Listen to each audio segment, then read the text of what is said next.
하나님이 대답하십니다 라는 제목을 가지고 지금 계속 3주째 오늘 말씀을 나누고 있습니다. 저는 여러분과 같이 한번 고백하겠습니다. 하나님이 대답하십니다. 하나님이 대답하십니다. 다른 말로 어떻게 표현한다고요? 성경이 대답합니다. 성경이 대답합니다. 같이요. 성경이 대답합니다. 성경이 대답합니다. 자, 지금 오늘 본문에서 우리 계속 이 요셉에 대해서 본문에서 말씀을 나누고 있는데요. 바로가 꿈을 꾸었는데 그 꿈을 해석할 사람이 아무도 없었습니다. 온 애굽의 술사와 마술사들, 박사들 다 모아봤지만은 바로의 꿈을 해석한 사람이 아무도 없었습니다. 이제 요셉이 바로 앞에 섭니다. 네가 그렇게 꿈을 잘 해석한다고 했는데 나의 꿈을 해석해 줄 수 있느냐? 라고 할 때 요셉이 대답합니다. 내가 아니라 하나님께서 바로에게 편안히 대답하시리이다. 그러면서 하나님이 대답하실 것입니다. 라고 요셉이 말씀했습니다. 자, 그래서 그 요셉의 말처럼 이 7년의 또 풍년, 7년의 흉년, 그것을 준비하고 대비해야 된다. 5분의 1의 곡식을 거두어서 곡간에 이렇게 가득 채워서 이제 흉년을 준비해야 된다라는 그런 얘기를 참 좋게 듣게 되죠. 자, 이렇게 요셉은 그 꿈에 대해서 하나님께서 대답하실 겁니다. 하나님이 대답하십니다. 성경이 대답합니다. 오늘날로. 그래서 사랑 여러분, 이 성경에 우리 인생의 모든 일에, 모든 문제, 모든 어떤 어려움, 고난, 그것이 성경 안에 여러분의 인생의 답이 담겨져 있는 줄 믿습니다. 우리 지금 첫 번째 시간에 돈과 재물에 대해서, 두 번째 지난 시간에는 인생의 성공에 대해서, 오늘도 이제 함께 말씀을 나눌 겁니다. 자, 우리 한번 시편 119편 105절 같이 한번 읽어보겠습니다. 시편 119편 105절 시작. 네, 주의 말씀은 내 발의 등이요 내 길의 빛이니이다. 사랑하는 여러분, 그 말씀 가지고 여러분의 인생길을 비추어 가시면서 등과 빛으로 삼으시면서 사시길 축복합니다. 자, 디모데후서 3장 15절에서 17절요 시작. 성경은 등이 예수 안에 있는 믿음으로 말미암아 구원에 이르는 지혜가 있게 하느니라. 모든 성경은 하나님의 감동으로 된 것으로 교훈과 책망과 바르게 함과 의로 교육하기에 유익하니 이는 하나님의 사람으로 온전케 하며 모든 선한 일을 행하기에 온전케 하려 함이니라. 성경은 구원에 이르는 지혜가 담겨져 있고 또한 하나님의 감동으로 된 것으로 교훈과 책망과 바르게 함과 의로 교육하기에 유익하다. 그래서 하나님의 사람으로 온전케 되고 하나님의 선한 일을 행하기에 온전케 되어지게 하는 것이 바로 말씀이다. 성경이다. 성경 안에 우리 인생에 답이 있다라는 말씀을 하고 있습니다. 자, 오늘은 이제 이 부부 관계부터 좀 시작하려고 합니다. 자, 성경 안에는 부부 관계에 정답이 있습니다. 믿으십니까? 부부 관계의 정답이 성경 안에 있습니다. 여러분, 왜 결혼하셨습니까? 왜 결혼하셨어요? 또 앞으로 결혼할 처녀 총각도 계신데 왜 결혼하려고 합니까? 아무도 모르시나요? 자, 많이들 얘기하죠. 사랑하니까 결혼합니다. 행복하려고 결혼합니다. 많은 이유가 있죠. 물론 행복해야죠. 행복하실 축복합니다. 행복하게 잘 사셔야죠. 그런데 제가 전에도 말씀드린 것처럼 행복하기 위해서 결혼하면은 자칫하면 행복이 더 점점 멀어질 수가 있다는 겁니다. 행복이 목적이다. 행복을 위해서 결혼한다. 그럼 행복이요 점점 떠나갈 수 있다는 겁니다. 오늘 잘 오셨습니다. 자, 하나님께서 우리에게 결혼이라는 제도를 주셨어요. 짝을 짓게 하시고 하나님께서 이 배우자를 각 사람에게 주셨습니다. 짝을 지어서 살게 하셨습니다. 그래서 하나님 안에 답이 있고 성경 안에 부부관계, 결혼에 대한 정답이 분명히 담겨져 있습니다. 자, 우리 창세기 2장 18절 같이 읽어보겠습니다. 시작. 여호와 하나님이 이르시되 사람이 혼자 사는 것이 좋지 아니하니 내가 그를 위하여 돕는 배필을 지으리라 하시니라. 하나님이 사람을 만드시고 또 이 아담을 위하여서 또 한 사람 여자를 만드십니다. 왜 만드셨죠? 왜요? 성경 말씀에 의하면 도우라고 하나님께서 결혼 제도를 주셨고 도우라고 짝을 배우자를 하나님께서 만들어 주셨다는 겁니다. 자, 그래서 결혼은 왜 하는 겁니까? 돕기 위해서, 돕기 위해서, 나의 배우자를, 나의 짝을 돕기 위해서 결혼하는 것이다 라고 꼭 기억하시길 바랍니다. 자, 그래서 이 부부는 돕기 위해서 결혼한다, 다른 말로 섬기기 위해서 결혼한다. 자, 그러면 어떻게 도울까? 어떻게 도울 수 있을까요? 남편은 아내는 남편을 어떻게 도울 수 있을까요? 자, 이제 좀 더 구체적으로 보도록 하겠습니다. 골로새서 3장 18절 19절. 자, 어떻게 도울지를 한번 성경에서 말씀합니다. 시작. 복종하라. 이는 주 안에서 마땅하니라. 남편들아 아내를 사랑하며 괴롭게 하지 말라. 자, 아내들아 남편에게 어떻게 하라고요? 복종하라. 또 남편들아 아내를 어떻게 하라고요? 네, 사랑하며 괴롭게 하지 말라. 얼마나 괴롭게 했으면 이렇게 성경에서도 괴롭게 하지 말라고. 남편들 괴롭게 하지 마시길 바랍니다. 자, 어떻게 돕는다고요? 아내는 남편에게 복종함으로, 순종함으로 그게 돕는 거예요. 또 남편은 아내를 사랑해 줌으로, 또 괴롭게 하지 않는 것이, 그것이 도와주는 것이다 라는 겁니다. 자, 우리 베드로전서 3장 1절 한번 볼까요? 베드로전서 3장 1절 시작. 아내들아 이와 같이 자기 남편에게 순종하라. 이는 혹 말씀을 순종하지 않는 자라도 말로 말미암지 않고 그 아내의 행실로 말미암아 구원을 받게 하려 함이니. 네, 아내들아 남편에게 순종하라. 자, 순종함으로 말미암아 그 아내의 행실로, 순종하는 행실로 믿지 않는 남편이 구원받을 수 있게 될 수 있지 않겠느냐. 그래서 남편, 믿지 않는 남편들 계시죠? 말로, 잔소리로 구원받게 하는 거 아닙니다. 뭘로요? 순종이라는 행실을 통하여서 남편이 구원받게 할 수 있다라고 성경은 말씀합니다. 자, 베드로전서 3장 7절입니다. 시작. 남편들아 이와 같이 지식을 따라 너희 아내와 동거하고 그를 더 연약한 그릇이요 또 생명의 은혜를 함께 이어받을 자로 알아 귀히 여기라. 이는 너희 기도가 막히지 아니하게 하려 함이라. 네, 남편들아 아내를 귀히 여기라. 연약한 그릇이기 때문에 귀히 여기라 라고 말씀해요. 귀히 여기지 않으면 뭐가 막힌다고요? 기도가 막힌대요. 기도. 숨이 막힌다는 것이 아니라 하나님과의 관계, 기도가 안 된다는 거예요. 저도 아내를 괴롭게 한 적이 글쎄요. 그러니까 좀 아내를 좀 불편하게 하고 힘들게 하면은 저도 마음이 불편해서 하나님께 기도가 안 되는 것이 느껴집니다. 느껴져요. 그래서 이 남편들은 아내를 사랑해 줌으로, 참 더 귀하게 여겨 줌으로 말미암아 그렇게 아내를 도와주는 겁니다.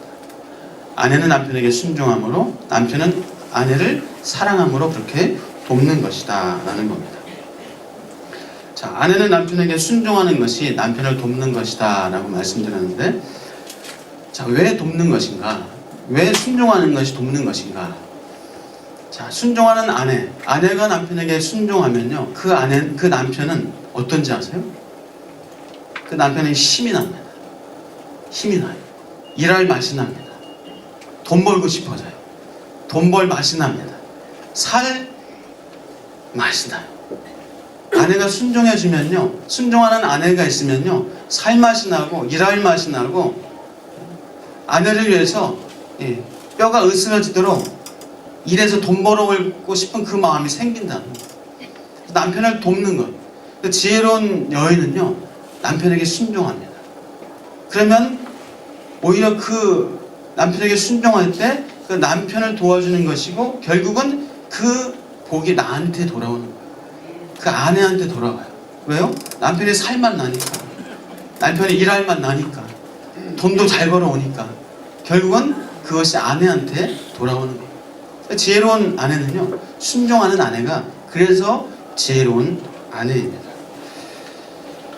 자, 순종하는 아내는 어떤지 아세요? 남편에게 어떻게 보이는지 아세요? 예뻐 보입니다. 순종하는 아내가 제일 예뻐요. 남자들 인정하십니까? 자, 순종하는 아내가 제일 이쁘십니까? 몇 분만 아멘이시고. 순종 안 하면요, 아무리 얼굴이 예쁘고 몸매가 좋고 날씬해도 순종하지 않는 아내는 예뻐 보이진 않아. 꼴도 보기 싫고 미워 보여. 근데 순종하는 아내는 얼굴이 어떻든지 간에, 몸매가 뭐 일자든지 간에 순종하는 아내는 그렇게 예뻐 보여. 눈곱이 꼈든 머리에 뭐 새집을 졌든 예뻐 보여. 자, 그래서 이 결혼 앞둔 분도 계시고, 근데 결혼 몇 년 차 되셨는데, 여러분 남자분들 솔직히 그 결혼하고 나서 그 아내 얼굴 예쁜 거 얼마나 가던가요? 네? 얼마나 갑니까? 글쎄요, 1년 못 갑니다. 한 6개월이면 끝입니다. 그후부터 아내 뭐 얼굴 예쁘고 몸매 좋고, 물론 이제 가끔 뭐 있겠지만은, 그러나 예쁜 거 별로 의미가 없어져요. 순종하면은 예뻐 보이고, 순종하는 아내가 제일 세상에서 사랑스러운 게 보이는 것이 남편 눈에, 남자 눈에 그렇게 보인다는 겁니다. 그래서 순종하면요, 모든 것이 용서돼요. 모든 것이 용서됩니다. 자, 그래서 우리 아내분들, 남편의 사랑이 좀 식은 것 같다, 나를 향한 그 관심과 사랑이 식은 것 같다, 그러면 뭘 바꾸셔야 돼요. 뭘 바꿔요? 화장품을 바꾸셔야 돼요. 화장품을 어떤 걸로요? 뭐 아모레 소라수로 바꾼다, SK2로 바꾼다, 아무리 바꿔도 소용없습니다. 화장품을 뭘로 바꿔요? 말씀표 순복 화장품. 순복 화장품, 순종 화장품으로 바꾸시면요, 제일 예뻐 보여요. 자, 사랑하는 여러분, 그래서 아내가 남편을 돕는 것, 순종하는 것이 남편을 제일 도와주는 것이다. 그래서 남편을 향해서 칭찬해주고 인정해주는 말, 그것이 순종의 아주 좋은 최고의 표현이에요. 당신 최고야. 당신 왜 이렇게 멋있어. 출근할 때도 당신이 출근하니까 그 회사는 복이 넘쳤어. 오늘 복이 터질 거야. 못 하나 박아도 못을 이렇게 잘 박아. 어떻게 예술적으로 각도도 맞춰서 이렇게 잘 박아. 쓰레기 버려주고 재활용 쓰레기 버려주고 하면은 당신 날 이렇게 잘 도와줘. 나의 최고의 선택은, 인생의 최고의 선택은 당신을 만난 거야. 이렇게 칭찬해주면, 침을 좀 바르면서 칭찬해주면은 남자는 남편은 살만 나요. 더 해주고 싶고, 아내를 위해서 더 청소해주고 설거지 해주고 싶은 마음이 드는 것이 남자의 마음이에요. 자, 우리 배우자를, 아내를, 남편을 어떻게 도와준다고요? 남자분들은 아내를 사랑하는 거예요. 또 아내분들은 남편에게 순종하는 거예요. 그것이 돕는 것이다. 근데 그 도우면 그 사람만 잘 먹고 잘 사느냐? 그것이 아니라 그것이 결국 나한테 돌아온다. 내게 돌아오는 것이다. 내가 잘 되고 결국은 도와줄 때 어떻다고요? 행복한, 도와줄 때. 행복을 위해서 살면요, 행복은 멀어져요. 그러나 도와주면서 살면은 그 행복이 내게 점점 가까워지고, 하나님께서 돕는 가정, 돕는 자에게 행복을 보너스로 부어주실 줄 믿습니다. 자, 남편은 아내를 사랑해주는 것이 아내를 돕는 것이다 라고 말씀을 드렸는데, 남편의 사랑을 아내분들은 먹어야 사는 거예요. 인정하시죠? 남편의 사랑이 있어야 살아요. 남편의 사랑을 먹어야 살만 나요. 남편의 사랑을 먹어야 살림할 맛이 나요. 남편의 사랑을 먹어야 아이들도 기르고 양육할 재미가 있어요. 남편의 사랑이 없으면 아무 재미도 없어요. 살 맛이 없어요. 여자분들 인정하십니까? 그래서 남자분들은요, 아내를 사랑해주는 것, 그것이 아내를 최고로 도와주는 것이고, 아내를 살맛나게 해주는 것이고, 결국 그것이 남편에게 돌아와요. 왜? 아내가 살맛나면은 맛있게 밥도 해주고, 반찬 해주고, 찌개도 해주고, 아이들을 잘 양육하면은 결국 그것이 다 돌아오는 거예요. 자, 여러분, 사랑하는 남편분들, 아내 사랑해 주시고, 충분히 연약한 그릇이기 때문에 충분히 많이 사랑해 주시길, 귀하게 여겨 주시길 바랍니다. 자, 아내가 만약에 막 바가지 긁고 잔소리하고 할 때 남자들 어때요? 힘들잖아요. 그래서 막 그 바가지 긁고 잔소리하면 그냥 뛰쳐나가요. 듣기 싫다고 막 같이 막 소리 지르고 막 그냥 싸울 수도 있어요. 그러나 아내분들이 바가지 긁고 잔소리하고 화내고 하면 지금 뭐 해달라는지 아세요? 뭐 해달라는 건지 아세요? 남자분들? 네, 남자분들 통역의 은사를 받으셔야 돼요. 그럴 때는 사랑해달라는 거예요. 날 좀 사랑해줘. 내게 좀 관심 좀 가져줘. 날 좀 바라봐줘. 아내의 잔소리 바가지는 지금 그거 사랑해달라는 얘기예요.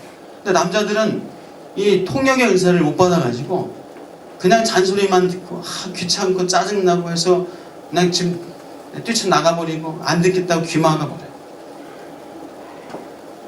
그래서 근데 아내분들은 이제 이 잔소리하고 이거 막 바가지 긁고 하면 남편들이 들을 줄 알고 하지만 또 남자들에게 통역의 은사가 없어요. 못 받았어요. 할 수 있으면 그냥 표현해 주세요. 내 사랑이 필요하다. 나 좀 사랑해달라고 이렇게 얘기를 하세요. 직접. 그럼 남자들은 그렇게 사랑해달라는데 안 해주겠어요? 사랑해주겠죠. 자, 사랑하는 여러분, 이 남자들은 아내를 막 사랑해주지도 않고 살림 잘해라, 애들 잘 길러라, 힘도 안 주고 살맛도 안 나게 해주면서 내조 잘해라, 뭐 잘해라 이렇게 해서는 안 돼요. 살맛을 나게 해주고 살림할 맛을 나게 해주고 아이들을 기를 맛을 나게 해주고 그렇게 할 수 있게 여건을 마련해주고 그것이 도와주는 것이다 라는 겁니다. 자, 사랑하는 여러분, 그래서 우리 아내는 남편에게 순종함으로 남편 도와주시고 남편은 아내를 사랑함으로 도와주시면서 그렇게 도와주며 살아갈 때 하나님 주시는 행복이 그 가정에 넘치게 될 줄 믿습니다. 자, 부부관계 중에서 성경에서는 이 부부관계, 또 육체적인 관계에 대해서도 성경에서는 말씀을 합니다.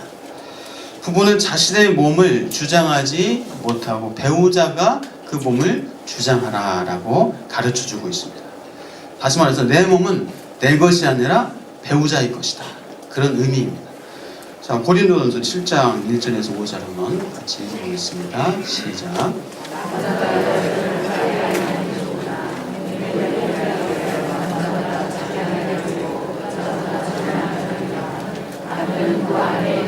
이거를 다하고 아내도 그 남편에게 그렇게 할지라. 아내는 자기 몸을 주장하지 못하고 오직 그 남편이 하며 남편도 그와 같이 자기 몸을 주장하지 못하고 오직 그 아내가 하나니 서로 분방하지 마라. 다만 기도할 틈을 얻기 위하여 합의상 얼마 동안을 하되 다시 합하라. 이는 너희가 절제 못함으로 말미암아 사탄이 너희를 시험하지 못하게 하려 함이라. 의무를 다해라. 의무를 다하라. 음행을 피하기 위하여서 남자를 또 남편, 아내를 두어라. 그리고 결혼했으면 의무를 다해라. 자기 몸을 주장하지 말고 배우자에게 그 몸을 주장하게 하라. 그런 말씀을 하고 있어요. 분방하지 말라.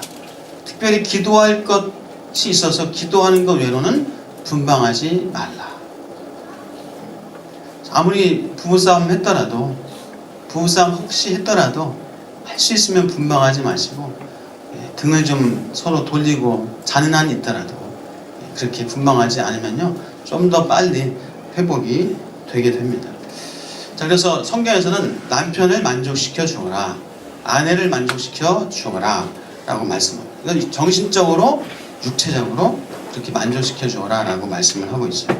그래서 서로의 어떤 사랑의 코드라고 할까요? 사랑의 방법이 사람마다 다를 수 있어요. 그러니까 본인의 사랑의 방법, 코드, 또 상대방의 배우자의 사랑의 코드 방법을 좀 아셔야 되겠죠. 그래서 이 사람은 말을 들어주고 함께하는 것에 사랑을 느끼는지, 아니면 선물 받는 것에 사랑을 느끼는지, 물론 다 사랑을 느끼겠지만 사람마다 좀 정도가 다르다는 겁니다. 이 사람은 봉사를 해주고 청소해주고 설거지해주면 아내가 나를 사랑해주는구나 그렇게 느끼는지, 그것을 잘 알아야 된다는 거예요. 그래서 본인의 사랑의 코드도 알고 배우자의 사랑의 코드도 알아야 이것이 서로 만족하게 기쁨으로 채워줄 수 있다는 겁니다. 또 이런 육체적인 부부관계도 기쁨으로 또 즐거움으로 또 만족할 수 있도록 해주어라 라고 성경은 말씀합니다. 특히 남자들은 여자들에 비해서 더 본능적일 수 있어요. 더 육체적인 어떤 그런 본능이 더 충족돼야 되는 부분이 남자들은 더 있어요. 그러다 보니까 이 육체적인 욕구가 충족돼야 되는 부분이 남자들이 더 좀 많을 수 있습니다. 그래서 여자분들이 이해 못하고 남편이 왜 이렇게 자주 왜 이렇게 이상하게 막 해도 이 남편들 부부 안에서의 어떤 성생활은 아름다운 것이고 귀한 것이고 하나님께서 또 기쁨으로 즐거움으로 하나님께서 허락하신, 그래서 만족하게 해주어라라고 말씀합니다. 자, 고린도전서 7장 9절 한번 읽어보겠습니다. 시작. 결혼하라. 정욕이 불같이 타는 것보다 결혼하는 것이 나아. 절제할 수 없거든 결혼해라. 정욕 때문에 죄를 저지르고 악하게 사는 것보다 결혼하는 것이 훨씬 낫다라고 말씀하죠. 자, 시편 128편 3절입니다. 시작. 내 집 안방에 있는 내 아내는 글씨란 포도나무 같으며 내 식탁에 둘러앉은 자식들은 어린 감람나무 같으리로다. 자, 아내는 결실한 포도나무 같다. 그래서 남편은 아내의 포도 열매를 따 먹어야 됩니다. 아내의 포도 열매를 따 먹어야 그 힘 가지고 일하고 사회생활하고 살아가는 거예요. 근데 이 아내가 결실한 포도나무가 아니고 쭈글쭈글하고 먹어도 힘 안 나고 먹어도 영양가 없고 하면은 안에서 안 먹고 어디서 먹는다고요? 안에서 안 먹고 어디서 먹어요? 근데 딴 데 가서 좀 큰일 납니다. 딴 데 가서. 그래서 아내분들 남편 정신적으로나 육체적으로나 이렇게 기쁨과 만족을 줄 수 있어야 된다는 거예요. 그래서 영양실조 안 걸리도록, 남편 영양실조 안 걸리도록 결실한 포도나무로 그렇게 또 먹음직스럽게 보암직스럽게 이렇게 잘 익으시길 축복합니다. 자, 골로새서 3장 21절입니다. 시작. 아비들아 너희 자녀를 노엽게 하지 말지니 낙심할까 함이라. 에베소 6장 4절요. 시작. 또 아비들아 너희 자녀를 노엽게 하지 말고 오직 주의 교양과 훈계로 양육하라. 자녀를 노엽게 하지 말아라. 노엽게 한다는 얘기는 부모의 화, 분노, 막 심한 욕설, 막 폭력 그렇게 하면서 자녀를 분노하게 만드는 그거예요. 자녀를 책망하고 징계해야죠. 그러나 분노하면서 이 부모의 분노를 이기지 못해서 그 분노를 퍼붓는 거예요. 분노를 가지고 자녀를 책망하나요? 그러면 그 자녀가 분노를 품게 됩니다. 분노를 가지고 품게 되고 분노하는 사람으로 크게 돼요. 그러면 그 사람은, 그 아이는 커서도 사회를 향해서 분노하게 돼요. 윗사람들, 권위자들을 향해서는 분노한 사람이 돼버립니다. 그러면 그 아이는 잘 안 됩니다. 그래서 성경에서는 분명히 분노하지 말고 노엽게 하지 말고 오직 주의 교양과 훈계로 자녀를 양육해라 라고 말씀합니다. 자, 성경에서는 또 책망과 징계를 반드시 해라 라고 말씀합니다. 잠언 29장 17절입니다. 시작. 내 자식을 징계하라. 왜냐하면 그가 너를 평안하게 하겠고 또 내 마음에 기쁨을 주리라. 징계하라. 징계하면 자녀들이 어떻게 해준다고요? 부모를 평안하게 해준대요. 부모를 기쁘게 해준대요. 근데 부모들은, 우리들은 오해해요. 아이들 징계하고 책망하면은 얘가 또 상처받을까? 얘가 부모님 또 싫어할까? 얘가 삐질까 해서 징계를 잘 못해요. 책망을 못합니다. 근데 성경에서는 징계하지 않고 자녀를 책망하지 않으면 그 자녀가 부모를 업신여기게 된다라고 말씀합니다. 책망하지 못하면요, 징계하지 못하면 그 자녀가 커서 부모가 업신여김을 당하게 된다는 거예요. 그런데 자녀를 징계하면, 책망할 때 그 자녀는 부모에게 평안이 되고 기쁨이 된다라고 말씀합니다. 자, 잠언 22장 15절 읽어볼까요? 시작. 아이의 마음에는 미련한 것이 얽혔으나 징계하는 채찍이 이를 멀리 쫓아내리라. 예, 아이의 마음에는 미련한 것이 설켜 있어요. 그것을 징계하는 채찍으로 그것을 멀리 쫓아낼 수 있다라고 성경에서는 말씀하고 있습니다. 자, 그래서 자녀에게 업신여김을 당하지 않을 수 있는, 자녀를 주의 교양과 훈계로 양육하며 말씀으로 책망하면서 징계하면서 참된 그 사랑으로 기를 수 있는 우리 부모님들 되시기를 주의 이름으로 축복합니다. 그래서 부모를 공경하는 아이로 클 때, 부모를 공경하는 사람이 될 때 그 아이는, 그 사람은 이 사회에서 정말 존경받고 인정받는 그런 사람이 될 수밖에 없다는 것을 보게 됩니다. 자, 이제 한 가지 더 보도록 하겠습니다. 일에 대해서 함께 성경을 통해서 한번 정답을 찾아보려고 합니다. 자, 골로새서 3장 22절에서 24절입니다. 같이 한번 읽어보겠습니다. 시작. 종들아 모든 일에 육신의 상전들에게 순종하되 사람을 기쁘게 하는 자와 같이 눈가림만 하지 말고 오직 주를 두려워하여 성실한 마음으로 하라. 무슨 일을 하든지 마음을 다하여 주께 하듯 하고 사람에게 하듯 하지 말라. 이는 기업의 상은 주께 받을 줄 아나니 너희는 주 그리스도를 섬기느니라. 윗사람에게 순종하라. 눈가림만 하지 말고 주를 두려워하는 마음으로, 성실한 마음으로, 사람에게 하듯 하지 말고 주께 하듯 하는 그 마음 가지고 일하라. 상은 물론 사람에게, 사장님에게도 받겠지만은 상은 결국 누구한테 받습니까? 하나님께 받을 줄 아나니. 사람에게 상 받는다고 생각하면 사람이 보면은 하고 안 보면 안 해요. 그러나 하나님께서 주시는 상이라는 것을 기억할 때 우리는 사람이 보든 안 보든, 사장님이 보든 안 보든, 있든 없든 하나님께서 상 주시는 분이기 때문에 우리는 주께 하듯 할 수 있는 그런 마음을 갖게 된다는 거죠. 자, 디모데전서 6장 1절입니다. 시작. 종들은 자기 상전들을 범사에 마땅히 공경할 자로 알지니 이는 하나님의 이름과 교훈으로 비방을 받지 않게 하려 함이라. 상사를 공경하지 않으면 하나님의 이름이 비방을 받게 됩니다. 윗사람을 공경하지 않으면 하나님의 명예를 실추시키게 된다라고 말씀하고 있습니다. 자, 에베소서 6장 5절입니다. 시작. 종들아 두려워하고 떨며 성실한 마음으로 육체의 상전에게 순종하기를 그리스도께 하듯 하라.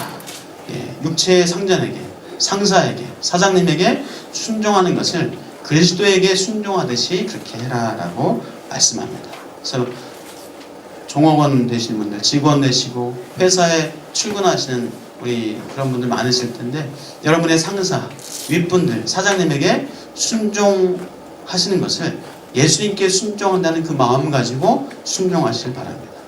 그리고 무슨 일을 하든지 사람에게 보이려고 하는 것이 아니라 주께 하듯 하시기를 주의 이름으로 축복합니다. 자, 그렇다면 이제 상사들, 윗사람들은 직원들을 어떻게 대해야 하는가 성경에서 말씀합니다. 자, 골로새서 4장 1절입니다. 시작.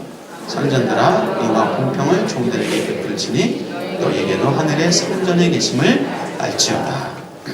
의와 공평을 가지고 종들에게 베풀어라.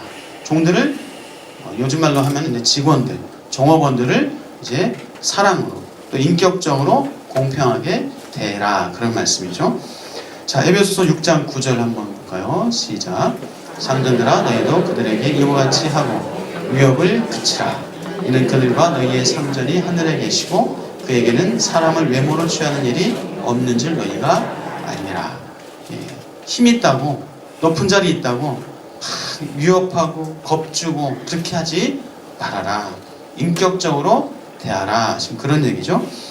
자, 누가복음 7장 2절 3절 말씀인데 한번 읽어보겠습니다. 시작.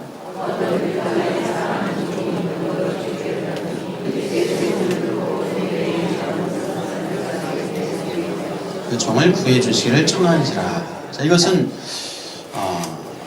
누가복음에 나오는 백부장, 로마의 백부장 얘기인데요. 이 백부장이 이 사랑하는 종이 병들어 죽게 되었다. 성경에서 말씀해요. 자, 이 당시 종은 노예입니다. 이 당시 종은 노예, 재산이에요.